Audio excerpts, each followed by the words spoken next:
మరి అల్లాహ్లో ప్రేమను మనం ఎలా చాటి చెప్పుకోవాలి? ఎలా నీలో ప్రేమ ఉంది అని ఎలా తెలుస్తుంది? దుప్పటి కప్పుకొని నిద్రపోతే సరిపోతుందా అల్లాహ్ను ఆరాధించకుండా?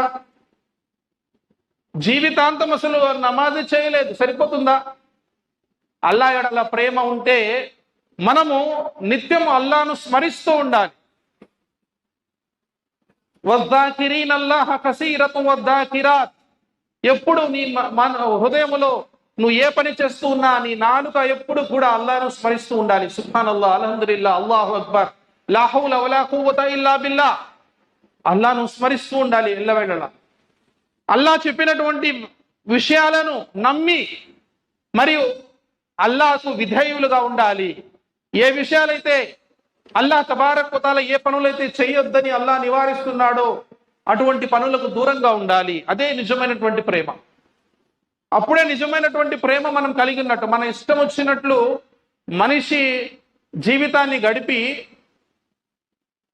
నాకు అల్లాహ్ ఎడల ప్రేమ ఉంది అంటే, పశువులు కూడా, ఎందుకంటే నేను పశువులతో పోల్చాను అటువంటి వాళ్ళను. ఎందుకంటే ఖురాన్ గ్రంథంలో అల్లాహ్ తబారక్ వ తఆలా ఏమంటున్నాడు? ఎవరైతే తన మనోవాంఛల్ని దేవుడిగా చేసుకున్నాడో బల్హుం అర్దల్ కల్ అన్ఆమ్ అంటున్నాడు అల్లాహ్ తబారక్ వ తఆలా. వాళ్ళు పశువులు లాంటి వాళ్ళు. వెంటనే మళ్ళీ అల్లాహ్ అంటున్నాడు బల్హుం అజల్, లేదు లేదు, పశువుల కన్నా అధ్వానం,